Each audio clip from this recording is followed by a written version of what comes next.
Wait a second. We're waiting, and I are we? We're on. Are we on? Hello? We're on. Hello? Oh Hey, my how you gosh. Oh, yeah. Cameron's trapped in a box? Oh man, it's Mitch, it's Mike, and it's Mitch and Mike's voiceover journey. And today we got Cameron Thomas on the show with us. Cameron, welcome.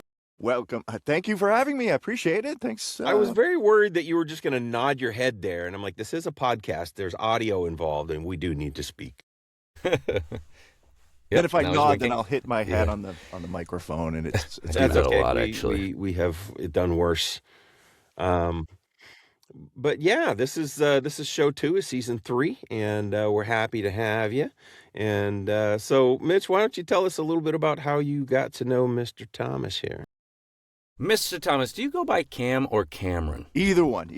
Okay. I'm totally fine. Me and Cam go way back. See, Mr. Cameron Thomas helps. See, I only talk to him when it comes to my website.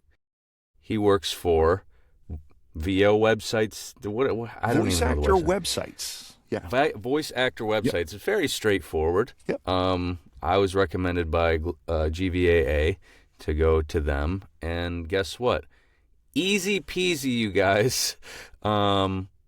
This was one of the easiest choices I've ever made in my voice acting career, and I would highly recommend going there. And we'll talk more about that. But yeah, so Cam is, for me, the face of the company. He's pretty much the only person I talk to. That was their first mistake.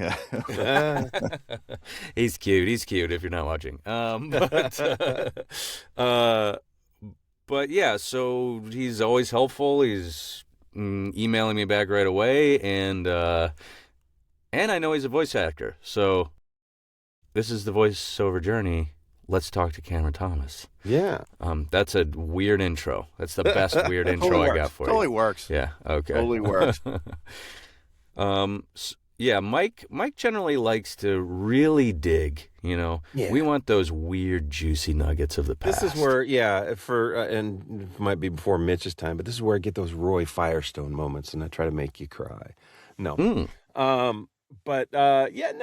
just want to know. All right, well, Cameron Thomas is a voice actor and a website designer and probably many other things, and we want to unwrap that burrito and just kind of figure out. All right, well, what's Cameron Thomas all about? Where did you begin? What was it that got you into this crazy world of voiceover? Wow. Crazy. Voiceovers, and then websites, and then now into podcasts. It's odd how it started. See, I never had the traditional start into voice acting, which is like... We love to hear that, because traditional starts get boring. We all do the same thing. Yeah, I was in theater in high school, and then I did this and that. No, nice. Never right. did any of that. Didn't even get in front of a microphone for you. No, I never did any of the acting or improv, which maybe in hindsight I should have. But the way I got into voiceovers was weather. So I wrote a blog on this, but it's like the oddest intro into voice acting. So how the heck does weather play into this? But I was in the Air Force for years. I was actually an aircraft mechanic for a while. Got a little tired of that, and then I cross-trained into weather forecasting in the Air Force. So they needed people to forecast the weather there. So I did that for several years. And then when I got out of the Air Force, I started working privately, doing radio broadcasts, radio forecasts for a local company. I just happened to, move back home, was looking up in the local newspaper, and they highlighted this local outfit doing radio meteorology. I'm like, okay. So I give them a when call. I looked for jobs in the newspaper way back in the day, I don't remember ever seeing anything like that. Yeah, that's a lucky find. Radio meteorologist. Yeah, it was just a local outfit. And what they do is how you listen to radio stations, they do the traffic and weather. Yeah. Well, this was an outfit that they hired we just did the weather part, and then another part of it did the traffic part of it. So they pipe out all of these radio forecasts, 30, 60-second forecasts. We piped it out to all radio stations all across the nation, anywhere from, Boston to New York to, Palm Springs, the Caribbean. So, you're doing, dozens and dozens of those a day. But it was weird how I actually got that job. I saw them in the paper. So I'm at breakfast with my wife. We're at this little local diner. We're the only people in there. And then we started talking. It's like, well, you know what? I mean, we're both looking for work. I was like, we should really call that radio place. And I was like, yeah, well, we had cell phones then, but we didn't have, they weren't all that great back then. So I wasn't really making a whole lot of calls on them. So I just asked the diner. I was like, we're the only ones in there. It's like, hey, can I borrow your phone? And they said, sure. It was a landline on the wall. It was like a Pulp Fiction moment. It was. And it had the super long cord to it. So it was funny because I started behind the counter. I started calling this place, and then I was trying to look for a little privacy. So I started walking around the entire diner because the cord was so long. So I'm just walking around this diner on the phone, just talking with this guy, and that was my interview. I mean, if you're auditioning for a radio job, it's like, that's your interview. So they said, yeah, come on in. So I got around hired the diner to with the cook shooting daggers at you. Yeah, I know, yeah. What are you doing? They didn't see me. It might Knocking be a over different ketchup story. bottles. But so that's how it all started. And I never did any kind of recording or anything like that. So I walk in and you do a forecast, and they have a booth just like this, the little sound booth, the whisper rooms and everything. And then they just like, all right, have at it. Here's a microphone. Do your forecast. And no training whatsoever. Just started riffing and doing my forecasts. So that's how the radio broadcasting part of it started for me. So I did that for several years, and you're doing all those a day. That's where you get the editing chops. You have to record really, really quick, because you're pumping out dozens. I used to do like well over 100, audio. And you're doing them for different cities because different cities. Absolutely. Okay. Yeah. Forecasts for all the areas that you do. You get the intros and outros for that particular radio station. You do the forecast, you record it. And if you don't get it on the first or maybe second try, you're falling behind in the schedule. No. And sometimes you're a pro at this point? I mean, like, you walk in and you're like, I'm weather guy. Like, did you turn something on? Did you get the radio voice? Yeah. Today is weather. And that was a funny thing about it. When my boss was just, kind of trying to coach me around it, it was just, you were just talking. You would expect to put on this big radio voice. Today's weather, partly cloudy, high of 75. No, he just talked normally. And isn't that what we all tell ourselves when we're reading scripts? Be conversational. That's exactly what that was. So, and you're riffing, read before it was popular. What's that? You get the conversational read down before it was popular. There was. I mean, you tried to do a little bit of radio voice to it, but and get a little fun with it. But that was kind of I kind of cut my teeth doing that. And the editing too. When you're editing all your auditions or the actual jobs, it's like you got to be good at that stuff, and that's how I learned. And so after doing that for a while, I left that, and right before I left, one of the other broadcasters, he said, "Hey, Cameron, have you ever done voiceovers?" I said, "What's a voiceover?" And next thing you know, I go home, start looking everything up, and then that's when it started. It was weeks, months, almost a year of just trying to research and see what this whole thing was about. And that's how it all got started, was really through weather, of all things. Now, let me ask you, because I dabble in the weather for my day job. Nice. Do you still find yourself, even though you're not a meteorologist, weatherman anymore, do you still pay close attention to the weather? Is it just always your thing? People go, I wonder what that, and you're like, well, it's going to be partly cloudy. Actually, yeah. Yep. Oh, absolutely. 30% chance. In fact, it's funny you mentioned that because, I've always followed it. I mean, once a weather guy, you're always a weather guy. I've always been looking at the models, always tracking it for my own personal purposes. And people would always ask me. But then, so many people would ask me. It's like, you know what? Why not? I'm just going to put out my forecast. Hey, Cameron, what's a snowstorm going to do? It's like, well, I might as well just put that out for everybody so I don't have to repeat it for everybody that asks me. So I actually did start a Facebook page. It's called Heads Up Weather. And so I've been doing that for about a year now, just to kind of get back into it, just for fun. It's no paid or anything like that, but I do it for the New England area, and it's fun. It's just something it's in your blood. I grew up loving weather, so, kind of go back to my true love. So I still do it on the side, just for fun. I thought it was just like a stipulation, like men over 40, you have to start learning the weather, watching maps, and understanding wind patterns and stuff. Once you hit a certain age, you are very aware of certain things that you could have cared less about in your younger self. Traffic becomes like a big thing. Even though I don't drive, I always know. Even though I work from home, it's like, oh, I know that I-30 is jammed up, because I get all the feeds, and it's just, some of these things that you just become. So you got a few years left of Yep. youthful ignorance. That's what I was Mitch. thinking. I was like, I love the free time of not knowing traffic, and now my brain's going to be all jammed up. Yeah. Like, You're gonna. I already had trouble remembering a story my wife told me, and now I'm just screwed after weather and traffic. I was gonna say you're gonna start caring about weird things like birds, but you already care about birds, so that's they're there. Oh my God! Yeah. Don't get me started on that. We found a new one the other day. I'm going through the book. I was just showing my neighbors the other day. I was like, "Hey, did you see this bird? We had 2 woodpeckers, and then this new one, the starling." Yeah, I mean, I think when the bird watching starts, I think it's definitely a downward spiral. Yeah. Tell me what you found. Tell me you can't just say that. What kind of bird Here we did go. you find? Here we go. Listen, it was a starling. A starling. Fast forward. I'd never seen it around here before, but Really? yeah, a couple woodpeckers. You get the northern flicker, the hairy woodpecker. They're on the man. I don't know, weather and birds. How do we get onto? That was my nickname in high school. It's fine. And then the indigo bunting is a very rare bird. It's like it's almost like emerald blue green.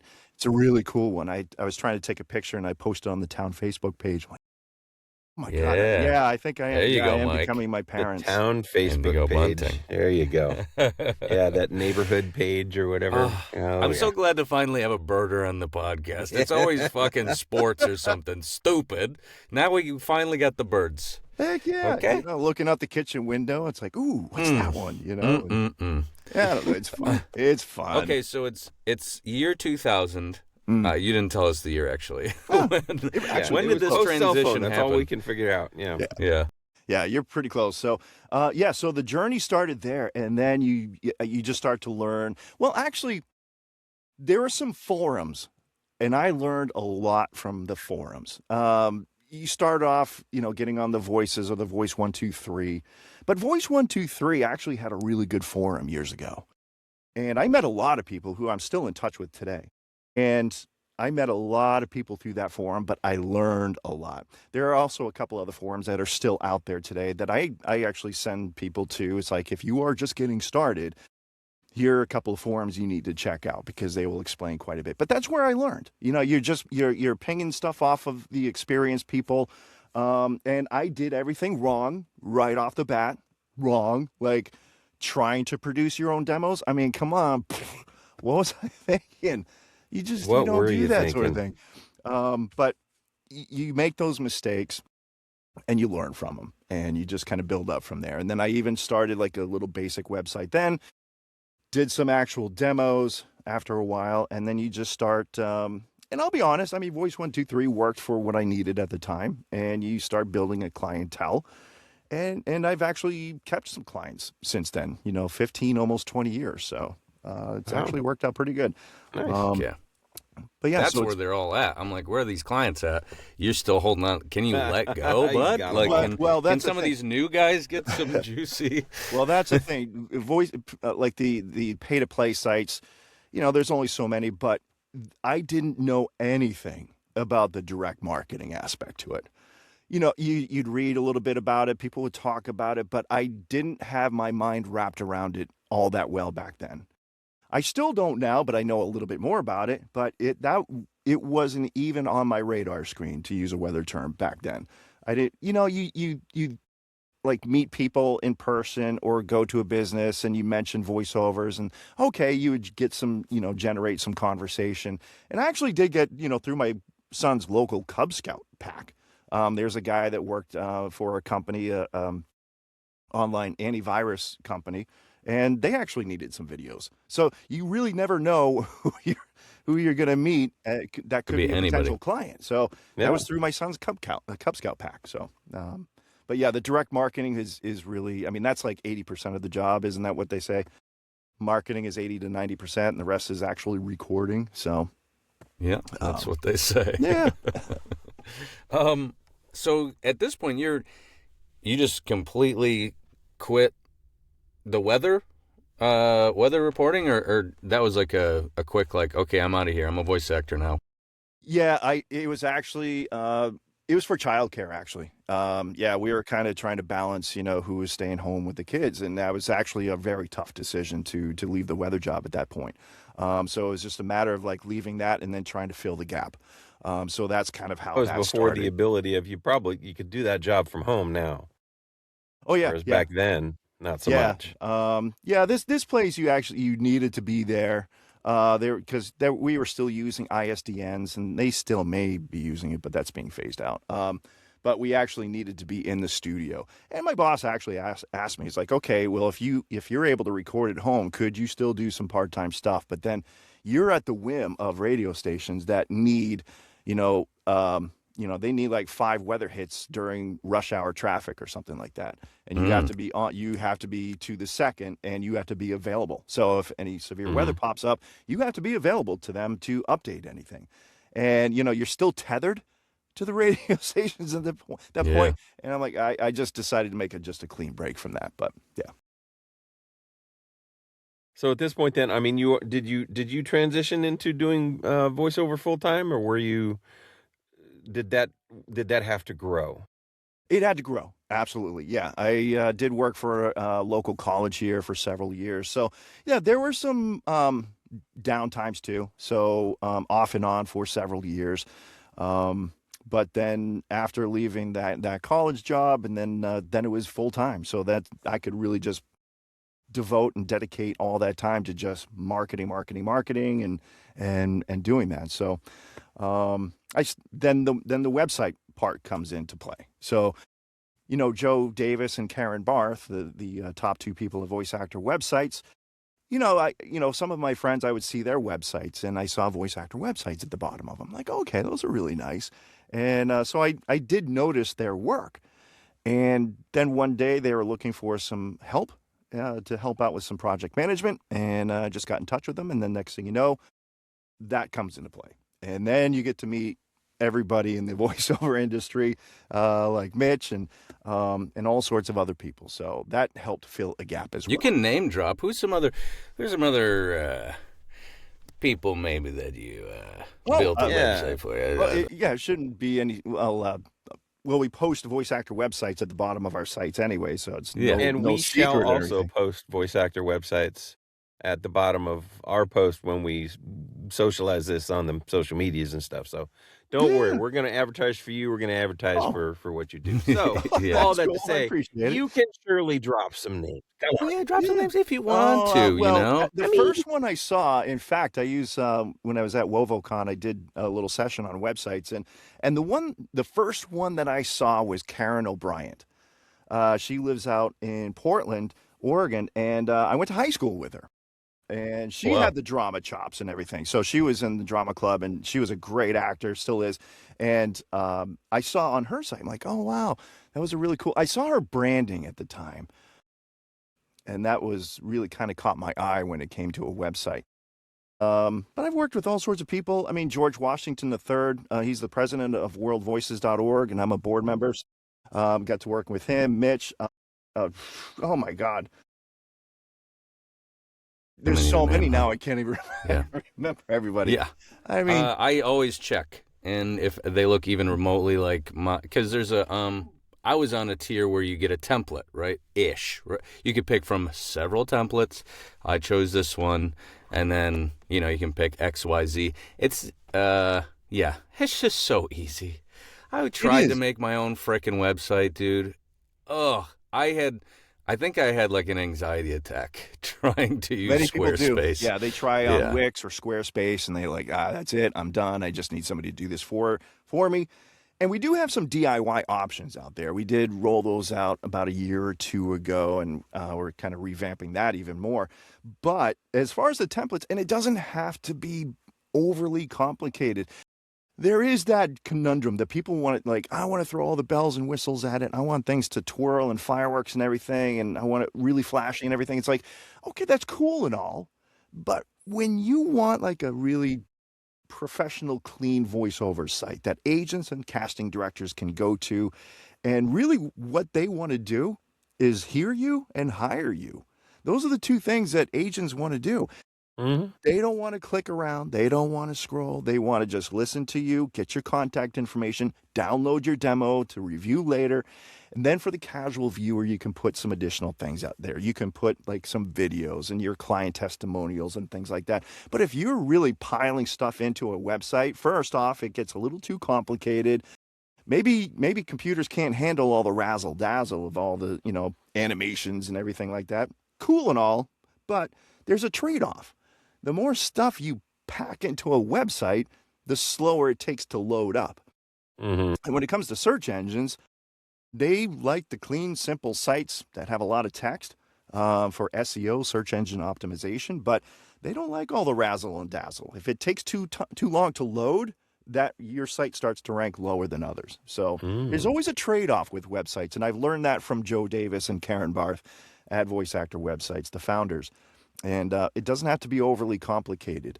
So I really just try to, when people come to us and like, hey, I have all these really cool ideas, it's like you try to kind of narrow it down, pare it down. Start with something clean, simple, professional. Then you can start building and making it fancier over the years. I think one of the biggest questions people have is their brand. Kind of going back to Karen O'Brien's site, she has a great brand on her site. She's got a really good, big personality, really joyful personality, and she's got this image of this character hanging out of a car, like just singing to the world. It's like, that's totally Karen. It's a perfect brand. It's a simple image, But oftentimes people put the pressure on themselves to come up with a brand right away, and when they're just starting out. And oftentimes that can be very, very difficult. And one of the reasons for that is, first off, it's kind of hard to figure out what your niche voice is, what your brand is. But oftentimes what people will do is you start into voiceovers, like, I'm going to be this, maybe character person. I'm going to work on video games and anime and all that stuff. Okay. And then after a while, you end up getting work in maybe, say, e-learning. Well, now that brand you started with all the cool caricatures and everything, now you're at this e-learning, maybe audiobooks or something like that. That brand is completely different. So I try to coach people, just say, start simple, see what your brand evolves into. Then you can kind of create the brand from there. I rebranded. I started with something very basic, but then over the years, I did all the Celia Siegel's book. I'm trying to remember the title. Is it's it about voiceover branding. Okay. It's in my desk over there, but I can't grab it right now. But Celia Siegel, she does branding. And I went through her book. I have dozens and dozens of pages of notes, just racking my brain, just going through all the exercises, taglines, colors, da-da-da-da-da. And I finally developed that, but it took a long time. And okay, so that's when you got hired for this job, at that point. Oh, sorry, Mitch. You have a question? Oh, I was just saying, when you got hired for this job, you weren't a website pro. This was learning over the years what works, what doesn't, how to help, how to back off. Yeah, I didn't have the technical part of it. I didn't know a whole lot about websites, but that was it's just basically walking people through the process.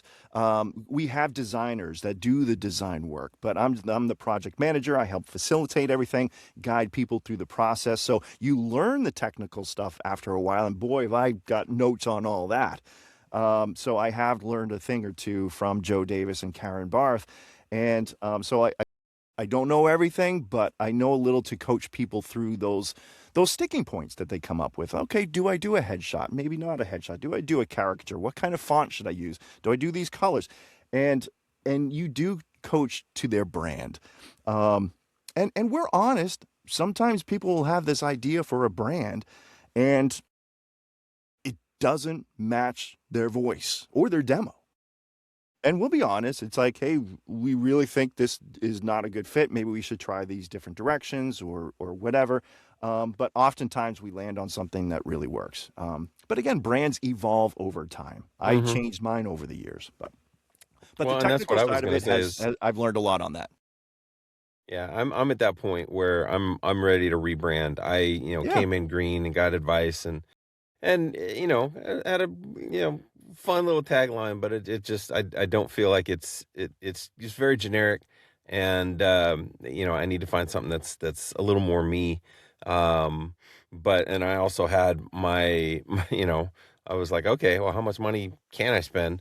My daughter-in-law is a graphic artist, and I had her set up my website. So There you go. it's serviceable, but it's Yeah. not like it's not going to wow you. And so yeah, it's time to go through that now. Another friend of the show, Jim Frank, is going to be looking at it. But Jim? I have your name in I my back pocket now too. But Yeah, absolutely. so I know the name. I know the name. I think I think we were in touch a year or so ago, but I think we lost touch. But yeah, well, what kind of, well, let's kind of experiment right now. Sure, love what it. genres do you focus on? What kind of, Well, I mean, really working on getting a foothold in character and video game and that sort of okay, thing. okay, okay. Yeah, And not that audio I'm not drama. doing other things, but I've been working with Malik Berger on the animation side of things. What's that? Yeah, Why do you the corners of your mouth fall? affect your voice when Malik you're Berger, talking yeah. about working with the Malik Berger. Yeah, but yeah, so hopefully getting a foothold in some Yeah. animation stuff. But yeah, but I Okay. still audition for and do commercial and narration and stuff like that. So so I don't have any preconceived notions of where I want to how I want to rebrand, but I definitely want to take a look at everything and kind of update and Yeah. change the tagline to something that's a little more personal. And And go. the tagline's cool. Yeah. And I noticed that when, boy, taglines can be so difficult. They're short, Yes. but boy, does it take forever to figure one out. A quick story, and then we'll kind of explore this a little bit more. But yeah, I was doing the same thing. I had 2 pages of like possible taglines and everything, and finally, I was just getting frustrated, and my wife just said, "All right, tell you what, let's just go out to the bar. Let's go down the bar. Let's figure this out." So we sat down, we get a beer, and then she just blurts out this tagline. I'm like, "That's it!" And like, okay, we're done here. And she just came up with it off No the more top of her drinking. head, and that was Those are it. the best ones. Exactly. But a Oh, tagline tell can, us. yeah. It's well, tried and true, because it was just like, okay, I've had the experience, tried and tested, but then true for the trustworthy part of it, And it Hmm. was just like a quick and easy, like tried and true. I'm like, oh my god, that's perfect. Okay, I so think my favorite one is our mutual friend Mitch and mine. Mitch is closer to me, but Bill Ancial has, I think, yes, because he's just got this velvety voice, yeah, and his tagline, at least it was the last time I checked, is "Welcome home." Welcome home. Welcome home, and it's like, yes, that fits his voice to a T. I worked on Yeah, I a don't know how site. to I spell worked it. with him. Did you? I'm Yes. glad. I'm like, that name Because sounds yeah, really I love the familiar. way that Yeah. tied in together. Uncio. Yeah. Unseal. Yeah. Yeah, great guy. And yeah, things like that really just it's almost like typical everyday phrases you hear all the time, but you never would think of it as a tagline. Hmm. And so I just tried to get that mindset of like whenever anybody in those casual conversations, if somebody maybe mentioned a little bit of a cliche or something cute to describe something, I would start making mental notes of that and jot them down in my phone. And like, can you take like a little cliche phrase and just kind of twist it around, maybe add or change a word? There's a really cool brand. We feature her on our site, Hail or something. Her voice is crisp and clear, and her brand is almost like, oh my God, the Granny Smith apple. It's crisp, right? And her tagline is the apple of your ear. Here. So instead of the apple of your eye, it's the apple. And I'm like, that is brilliant because the apple is crisp to describe her voice, but then that that kind of phrase that people are familiar with, but then you just change something around to make it memorable. So Okay, it's how little about things this like one? that. But also, you would want to emphasize your vocal descriptors. It doesn't have to be a fancy tagline. It can just be your vocal descriptors. Yeah, and And that's the exercise yeah, David Rosenthal played with me at the beginning yes, to try David. to Yep. figure it out was to go to 10 or 12 people I know and have them listen to my demos and say, "All right, give me 3 words that would describe my vocal style." And then put those all together, mashed them all up and Yes. figured Yep. some things out. Mine's just a mashup of words that describe me, I think. Kind of a prick. I think that's mine still. I haven't looked. No. I'm not sure if that's good for SEO. I'm not quite Yeah, sure about that. I think my new one's gonna be Mike Pelletier. He's okay. He's fine. Yeah, he's fine. All right. He's half of a podcast. Yeah. Yeah. Someone called me a good hang. I like that. That doesn't work for a tagline, but like I tell people that now. Yeah, I mean, the tagline can kind of convey that vibe. So things like that can work. But if you're in doubt, focus on the key descriptors. So whatever those words may be, put that on your site. And the reason for that is that if it's at the top of your site under your name, those are in headers, and search engines look at headers and the text within those and put more weight into those as opposed to something smaller text further down the page. So if you focus on your vocal qualities more at the top of your page, whether it's in your tagline or maybe at the top of your bio, the better chance search engines are going to see that. So if people are searching for those kinds of words, the better your chances are of your site coming up for those words. So that's why you just kind of narrow it down to those things. But I'm looking at your site, Mike, and yeah, your contact information is right up there. Hear you and hire you, along with your demos, and you get the caricature up there, which is awesome. You get a cool microphone, so your site reads as a voiceover site. That's another little thing. Sometimes people don't want microphone images. They want that vibe feel to convey their feeling, which is cool. It's perfectly fine. There's nothing wrong with that. But then make sure that the imagery does still reflect your site as a voiceover site. Yeah, And not like I wanted to make sure if it's that like a nice, cool scenic Mine picture, it's doesn't. like it's not a travel site or something like that, or maybe a beachside, waterfront site. It's a voiceover site.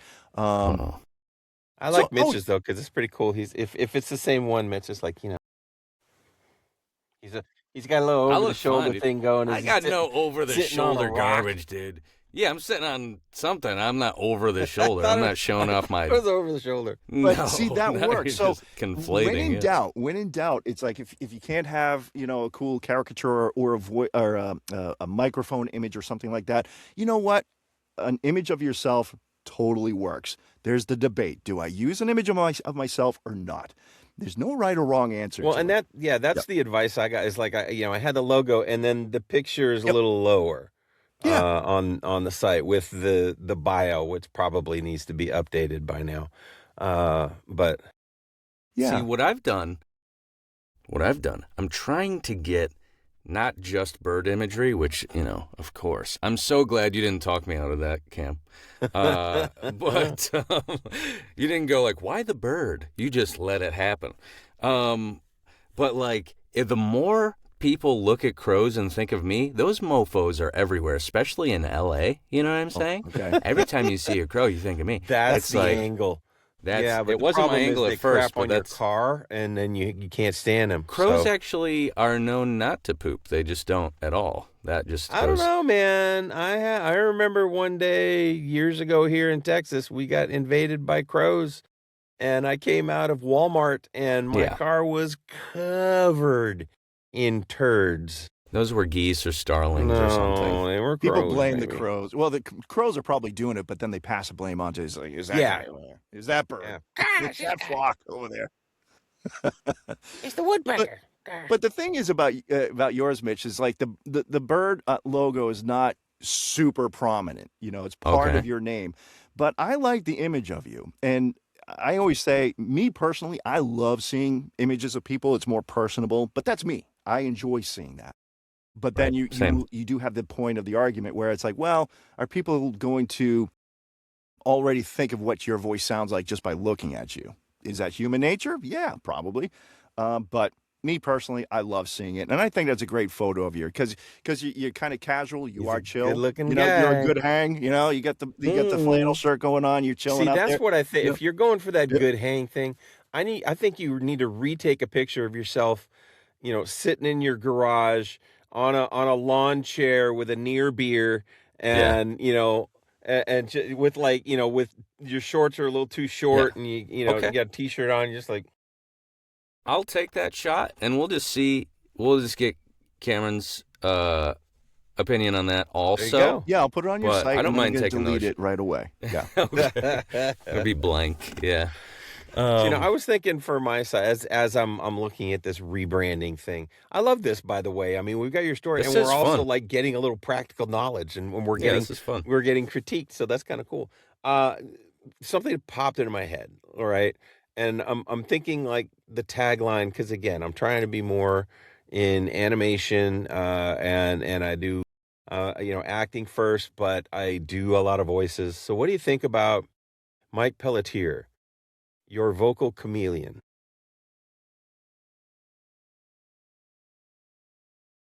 It's got a lot of silence there. Intriguing. It's hard. I don't want to judge people right away, and it's something.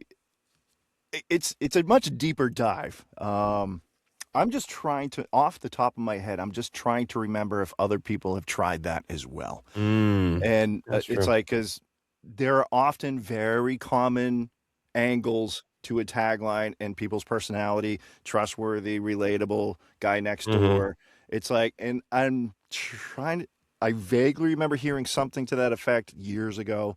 So there's at the Vocal Chameleon Instagram and Vocal Chameleon Voice and Speech Trainers Association. How about just Mike Pelletier, the guy who does all the voices? Guy who does. And it could just be as simple as that.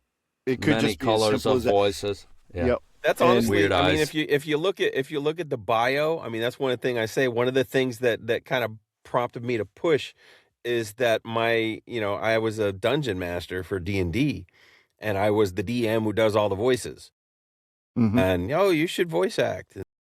So, it is still kind of me. So, and exactly, you can always have a nod to, your personality, to what got you into it as well. So, I mean, you know what? Something who does all the voices, and that comes with SEO. What would people be searching for? And it can be something as simple as the guy who does all the voices. If you have that domain, would people, hey, who's the guy that does all the voices? Then SEO wise, that would probably come up. That guy whose website is the guy who does all the voices. Yeah. And he looks like the guy who does all the voices. But at least as far as your website goes, you have the basics in place. You did a nice job. You got the basics in there. You got the bio. You got the home studio information available, your genres, and your contact information. So perfect. Now, if you want to like a refresh with colors and some imagery, absolutely you can do that. So that wouldn't be too hard to do. But and I think that's part of what I'm looking to do. I'd like to rebrand. The tagline. I'm comfortable keeping my little logo because it is still me and it is still fun and simple.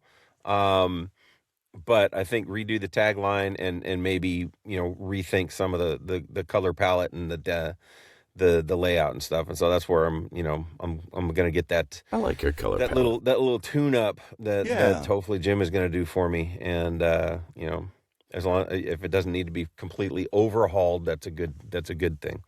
Yeah, and I just noticed that you actually have a tagline already at the top of your site. Means what he says, says what you mean. Yep.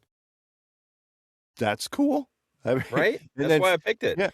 Yeah. David came up with that. I'm like, I like that. That's fun. So then highlight that then. If that's going to be it, and then highlight that. And you can always it could be a sub tagline or something. But I think because that's more like commercial me. And I'd like to have something, I don't know, that's a little bit more playful, from the animation standpoint. Nice. So obviously we looked at ours, right? Let's say what are some common before we get back into your story, what are some common mistakes maybe you've seen as you've combed through people's websites where you're like, that could mess you up, other than what you've already told us, of course? Yeah, it's kind of what I've already mentioned is that, your demos are maybe buried somewhere down the page somewhere, or your contact information is missing, or, you know what? I just think if things are just spread out too much on a site, like you got to go to a different page for every little thing, that may frustrate some people who just wanted, like I said, agents and casting directors, just get your stuff and get out of there. But that's why we kind of focus on one-page sites and focus everything on there. So it's just a quick scroll. You're not hunting and pecking around. But then, and then another thing is the graphics. Just trying to pile too much into it. The animations are really cool, but they slow the site down. You can expand pages, have multiple pages, but you can have it for different genres. So if you do a lot of work in commercials or animation or whatever genre, but it's just too much for the homepage, you can expand that to a subpage, an internal subpage, and just have that page just for that genre.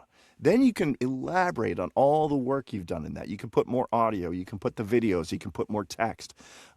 That's where you can expand your site, and that's what's good for SEO.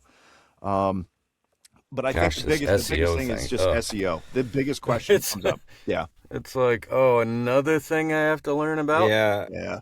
And there's like 1,000 different factors in SEO. Yeah. Right. Yeah. And that kind of leads me to my next question about you, and not just websites, which I could talk to you about a long time.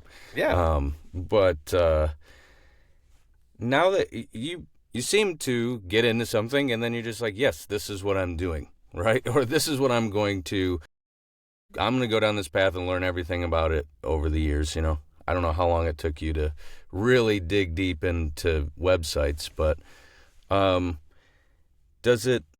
are you always pivoting? Are you always trying to find that new thing? Or is voiceover your baby, and then everything else is kind of auxiliary? I'll tell you, several years ago, pre-pandemic, I was all in on VO. But then I think with the challenges that a lot of us are seeing these days with just the competition, but then with AI, the work has kind of, tailed off a little bit. So yeah, am I always looking for something else to do? Yeah. But I feel like I think one of my strong suits is multitasking. I can literally go from like the website emails. I do a weather forecast, and then I'm just doing a couple other things. And then, I'm working with worldvoices.org. I'm on the board there. We have meetings for that. So I am always pivoting more nowadays than I was, several years ago. It was just all voiceover. And then I'm in a band and everything. So yeah, I'm pivoting. Hey. So I'm emails, board, websites, voiceover auditions, invoicing that stuff, and then we're scheduling bands. So that is my day. I feel like I do 1,000 things during the day, but I absolutely get nowhere. That's a lot of stuff. When do you have time to pee? It's a lot of stuff. I don't. So it's a struggle. Jar around with you. Yeah, his pee jar. Cam's got his pee jar again. On that phone. Hang on just a second. Oh. Okay, good. Oh no, yeah, you can't. It was cold in here, but now I'm all warm. Yeah. Huh? What? So, what are I'm assuming a lot of what you've done is in the commercial genre, kind of coming from where you are with radio and announcery type things. Is that the bulk of it? Have you done narration? Have you done audiobook? Have you done any animation or anything like that? What are some of the things that you can say, hey, yeah, I've done this and that? Yeah, only a few others. Yeah, it's been mostly commercial and corporate. I have not done audiobooks. I almost did one last year, but I'm just too scared to really take that step. Okay, I was going to say scared. It's just a lot of work. I do want to get into more character work. I've actually landed a couple jobs or 2 or 3 with some weird, wacky character. It was just like a brief line or two, but I threw something at it and it worked. So is that something I'd like to explore a little bit more? Yeah, I wouldn't mind doing that, but e-learning is always fun. I've always enjoyed e-learning. I think I love that. I love the style. It depends on the client and the content, but I've always prided myself on being able to just kind of coach people through things, not having to sound like I'm reading a script or just like bop, bop, bop, bop. It's like, hey, here's all you got to do. Just do this, just do that. Da-da, da-da, da-da, bitty bop, bitty boo.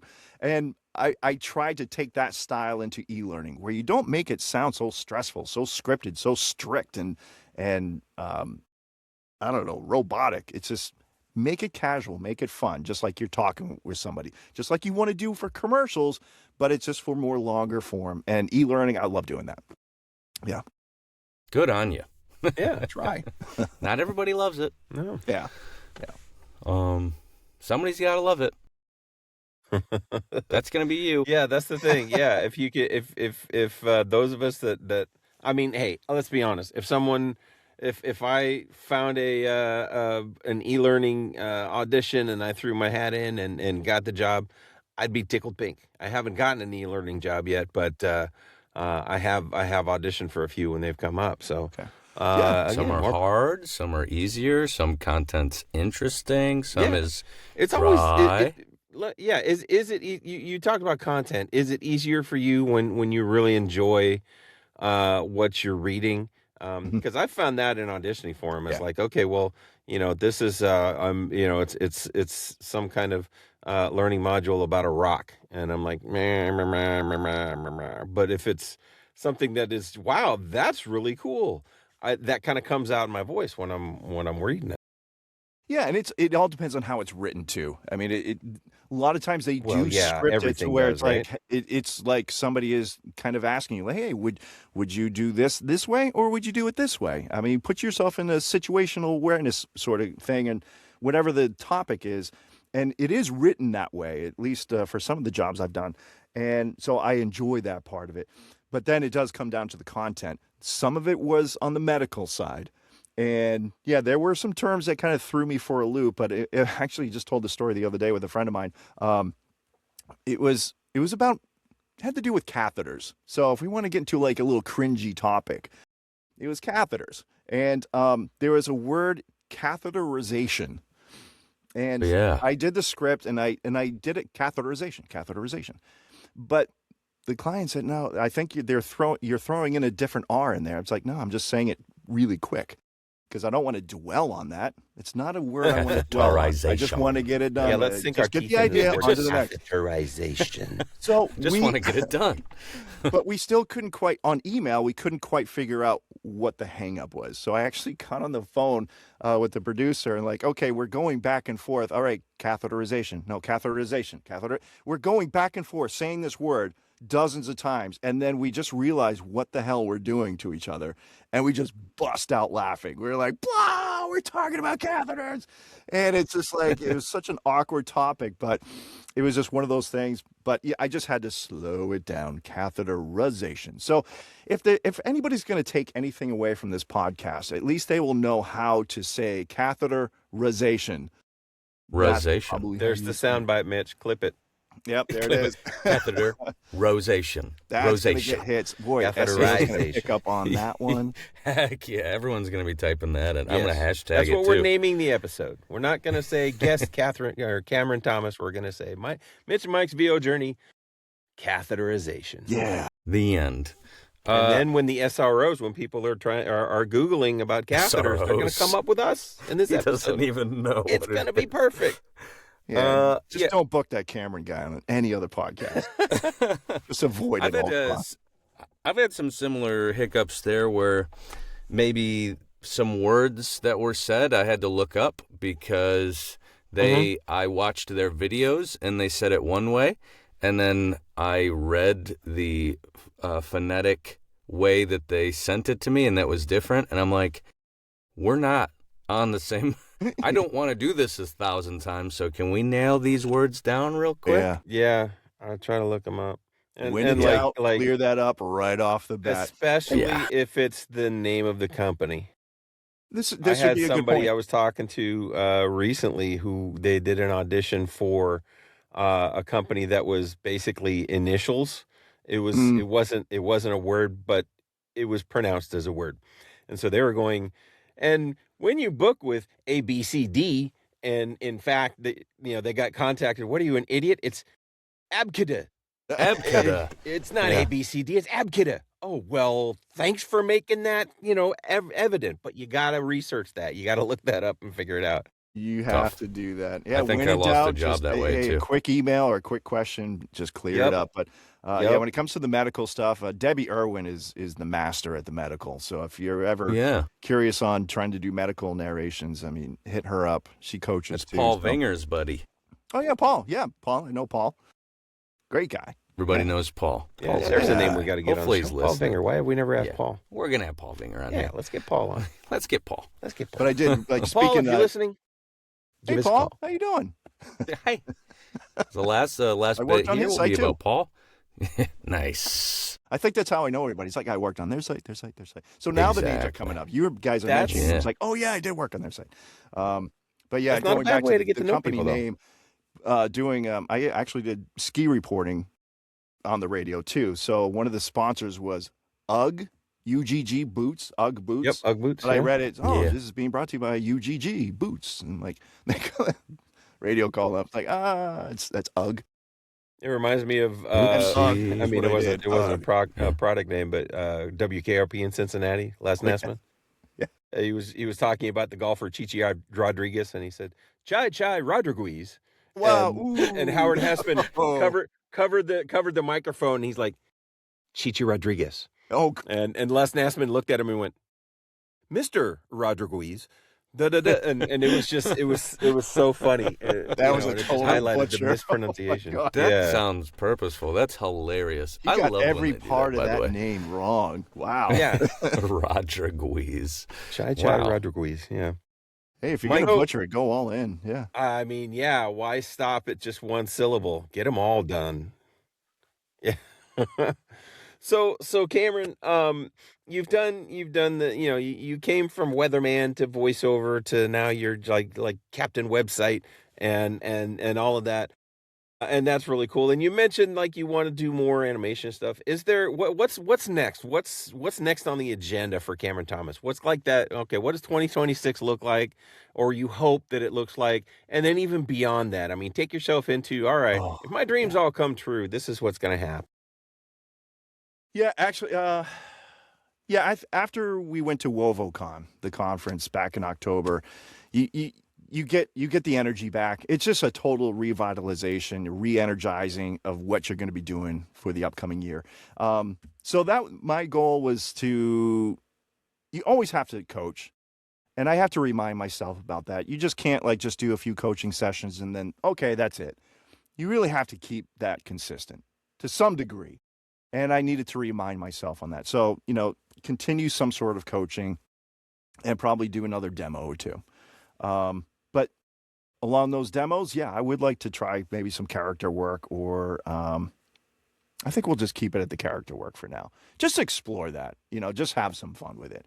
But really just kind of keep things going. I still think I do kind of go back to the weather part. It's like, boy, the more I do this for fun, it's like, boy, I wouldn't mind kind of getting back into it. But I got to tell myself that's not in the cards. Cards. No. Okay. Why can't it be? Let's put it out in the world. Let's make it.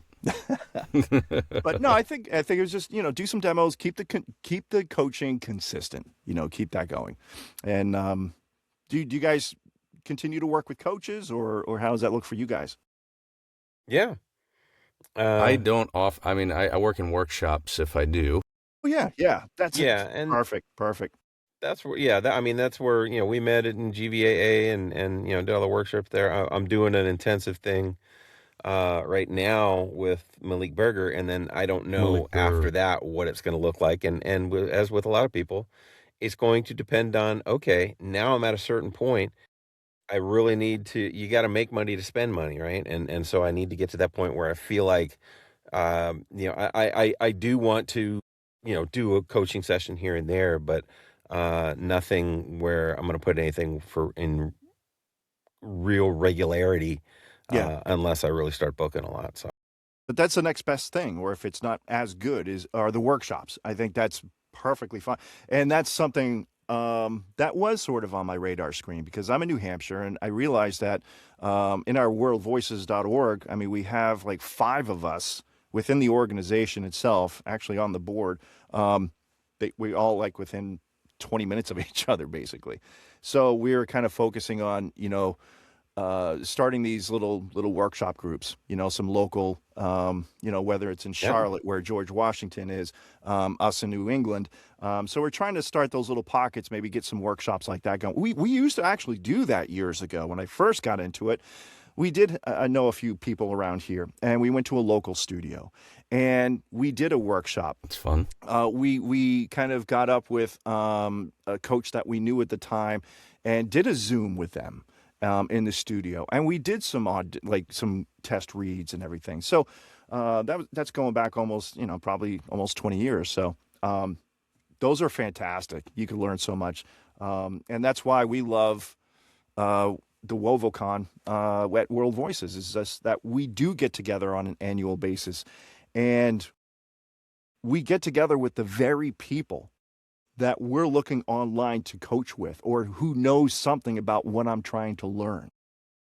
Whether it's websites or medical narration, or somebody who's done live announce or video games, or the marketing, the business aspect, the mental aspect to it, mentorship, accountability. So there are all these people who know everything, who know a lot about all of these topics. So when you put all these people together, you start chatting with them, you start having sessions that you would normally have in a conference, and next thing you know, you're learning from all of your peers in one place in all these different sessions. So that's why I've always, like I said, it's the only voiceover conference I've done. And the reason I'm still going is I got more involved with the organization. I'm on the board now. We helped set up the conference, but boy, is that conference amazing. And you reconnect, you rekindle friendships with people you've known, but then you make new ones. But you realize the wealth of knowledge that you have with everybody in this organization. And you can ping anybody at any time. It's like, hey, I have a question about this. Can we chat about this? And that's where it all starts. That's where the magic happens. And I'm not sure if you guys are familiar with WovoCon. We have a slightly different format as opposed to a conference. Have you guys heard of WovoCon and the Unconference? I've heard of it, and I do think I know people have been. So the Unconference, and this was built on FAFCon that was held years ago, before I was into all the cons or anything. That sounded bad, all the cons, all the conferences. But it was basically when people go to a conference and you have that little side chat, and then that side chat becomes like a little bit of a group. Then you realize, boy, there's some magic there in just that little side chat. And somebody came up with the catchphrase faffing. That's faffing. It's kind of a nickname for that. And somebody called it FAFCon. So that's what they did. They went to FAFCon and they had these little sessions. So that built over the years. So now we've taken on that Unconference. And what that means, you don't have sessions scheduled before the conference right away. And I know people are thinking like, well, what kind of conference is that? You don't know who's talking. You don't have a speaker. But here's the magic. What happens is the people who go know a lot about their specialty. What you do is you get together. People come prepared to talk about a certain topic. You come prepared to do a session. I'm going to talk about this. I'm going to talk about business. I'm going to talk about marketing or cold calling or cold emailing or whatever the topic. You put those topics and names basically, in a hat. You sort them out. People vote on them. And people vote like, I want to hear about that topic. I want to hear about that topic. And whatever topic gets the most votes, then you start scheduling that for your conference. That's your conference. So I know there's a fear like, oh my, I don't know who's going to talk, so I'm not sure if I'm going to learn anything. You will, because all of those topics that you want to know about are going to be there because you're voting on it. And they're more current. I mean, maybe there's a topic that comes up within a month or two of the conference, like, wow, it's a big hot topic. I really want to learn more about it. Well, guess what? Somebody can come prepared to talk about it. that's now on the schedule. And you fill 2 days worth of sessions with those topics. And it's all voted on. But you realize, my God, it's just like a regular conference, but it's so organic. You're learning from your peers because these are like I said, these are the very same people you're looking to coach with or learn something from online. Why not get them all into one place and learn from them all at once? So when they figure out which one to do, there's a barker outside a tent, right? And they're like, "Come on, step right up. It's $500 to get into the tent. You will learn the what?" Or is it like the high school theater, where everyone's there, and then the theater teacher dramatically pops out of his office door and pins the cast list on the board, and then walks away, and everybody runs. And everyone's like, "What's there? Who's there? Where am I?" You nailed it. Is that what it is? That's pretty much exactly how it goes. So all the topics, once people vote on it, then you have the grid, you have the sessions at the times, you have it all scheduled out. You just plug in the names, you plug in the topic, and then everybody looks at that, and then they plan which sessions they're going to go to. And, I guess what I was getting at is like, where's the paywall? Why don't I have to pay extra to get into these? Oh, what? Well, you do. So there's a registration fee. I mean, yeah, you do. There's a registration fee, but now there's these not like classes I don't have to like pay there for. are at VOA. It's just you go hang out. Wait, it's say that just again? like you pay for the conference, and then if you want to do a nice 3-hour block session with somebody very good, you pay extra to get into that session. Well, as far as like personal, yeah, you can always chat with people, like have a side chat and like, hey, let's go sit in the hallway here or at the bar and let's go have a chat about this topic. Yeah, you can ping people individually like that, but it's these are full on. No, these are classes that at other cons you actually have to pay to get into. This doesn't happen at WovoCon, correct?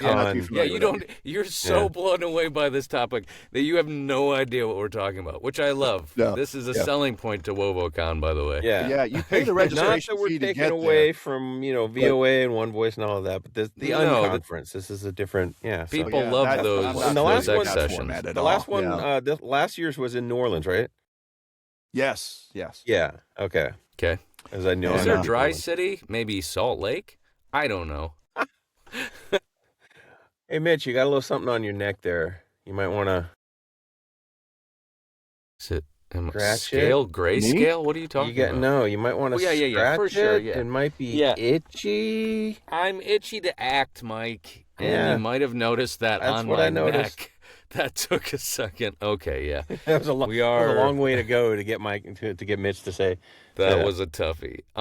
Cam, are you ready to play? Let's do it. Well, let's do it. That's all we need to stop this. And all right. Wow. And we're birds. Whose idea was that? I don't know. Couldn't be the crow. It's called 3 Birds, 1 Sidewalk. Don't stop listening. It's not that gross. All right. Okay. Ready? Yes. Morning, gentlemen. I have blocked traffic again. You're welcome. Wow. Big day for you. You stood in the road like a cone with opinions. Peace, children. The humans approach with binoculars and unsolved childhoods. Hey, why do they point those little tubes at us? Are they hunting our souls? No. They're bird watchers. They paid money to stare at us like we're a Netflix documentary. Here, we see the goose doing absolutely nothing. I am doing something. I am existing aggressively. A noble art indeed. Watch, this one has a notebook. They will write, goose, bold, possibly mean. No, not possibly. I am mean. Hey, that lady just called me obnoxious? I prefer audibly gifted. Well, humans, they confuse volume with importance. This is why they clap on airplanes? What's an airplane? Hey, what about these street people? Yeah, the fast walkers with the little rectangles that are glued to their hands. Oh, I love those. I yell, and they jump like badly programmed deer. I chase them. They squeal. I feel powerful. Honk, honk, honk.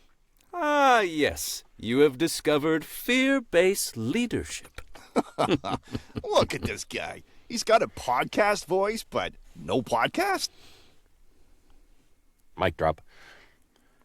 Can we eat the crumbs that he drops? Those are not crumbs. Those are hopes. They taste like salt. Huh? Hey, birdwatcher guy, write this down.